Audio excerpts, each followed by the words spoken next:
Welcome to the MSJC Internet Authoring Videocast. In this video, you'll be learning about method parameters. So method parameters are ways that we can exchange data back and forth between the program and our custom methods. So when a method takes in parameters, those are referred to as formal parameters. And when the caller calls the methods, they'll send data to the custom method, and those are referred to as arguments. And so what happens there is the caller will have some values that it needs to pass into a method for processing. As I said, those are called arguments, and those arguments get pushed onto the stack, and then the values that are actually pushed onto the stack, they get popped off from the stack and then used in the method while the method is running. And then the method generally will take the parameters that are passed to it, perform some sort of operation on them, and then return the results of that operation. I have created a new Java project here, GP7C, but you'll see that it's basically starting off where we left off in the last video. So we already have the getValue custom method that we created in the last video here, and we're using it down here in the main. So what we want to do in this video will be to take the results then of that getValue and do something with the value that is returned from it, which is to cube it.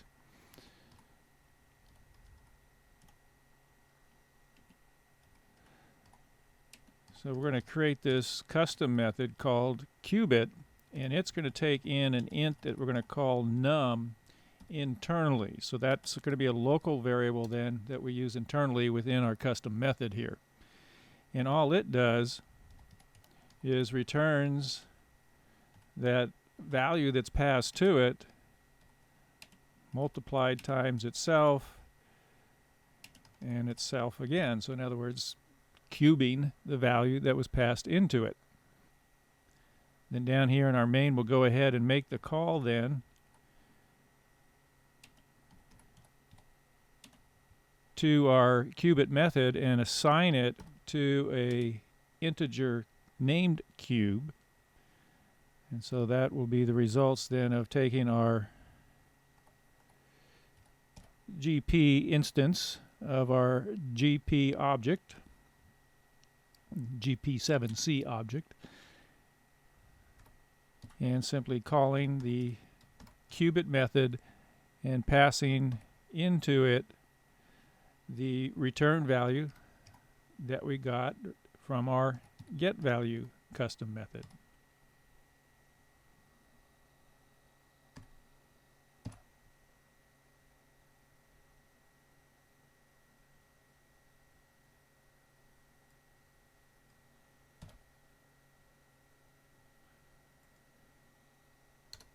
And then once we get that value, we'll go ahead and output that to the screen.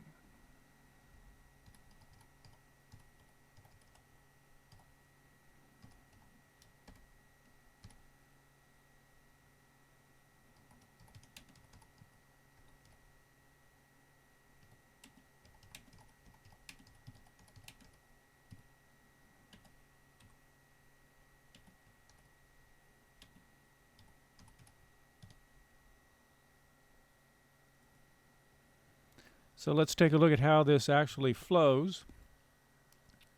The initial flow always begins within our main method. We created an instantiation of our class here that we're working in, the GP7C class, and we named it GP. Then we initialized return value, and that was just simply the results of running our custom getValue method. Outputted that value to the screen first. Then we created an integer called cube. Cube was assigned the results of running our custom cubeIt method, passing into it the results of that return value. So the number that was returned from the getValue method, that's the value we passed in as an argument to the cubeIt custom method.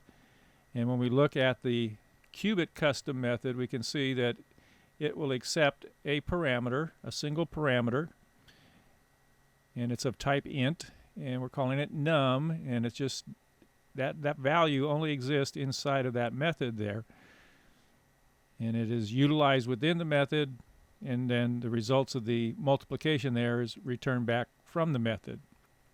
And while we're looking at this, let me just point out, if we wanted to take in another value of integer or other type, I'll just call it other, you can see that we can keep adding more and more parameters in here as long as we separate them by a comma.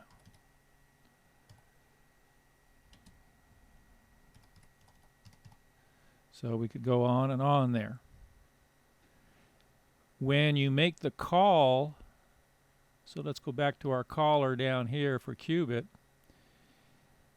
Since it was return value was the first argument that was placed in the parentheses for the call to qubit, that is going to be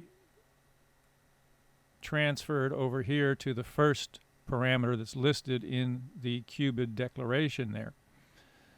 So again, just continuing on with our value, if we wanted to have another integer, we could have other int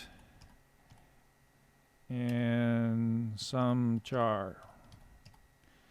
So the point here is just notice that these have to be in the same order. We have to pass them to the custom method in the same order in which the custom method expects to receive them.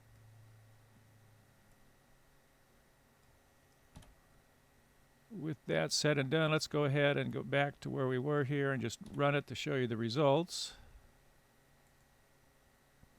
So enter our number, we'll type in 3. Tells us that the number we entered is 3 and that the cube of that number is 27, which would be 3 times 3 is 9 times 3 is 27, so that is correct. For your guided practice 7C assignment, I want you to add another custom method, call it SUMIT, and its job will be to sum two values, so it needs then to accept two parameters. That'll be the result of calling getValue twice. Once your custom SUMIT method sums those two values that are passed to it, then go ahead and pass the value from SUMIT to the qubit custom method. So have fun with that. Until next time, happy coding. If you liked this video, please click the like button and leave us a comment down below. I also would appreciate it if you would subscribe to our YouTube channel. Also click the notification bell so that you'll be notified when new videos are posted.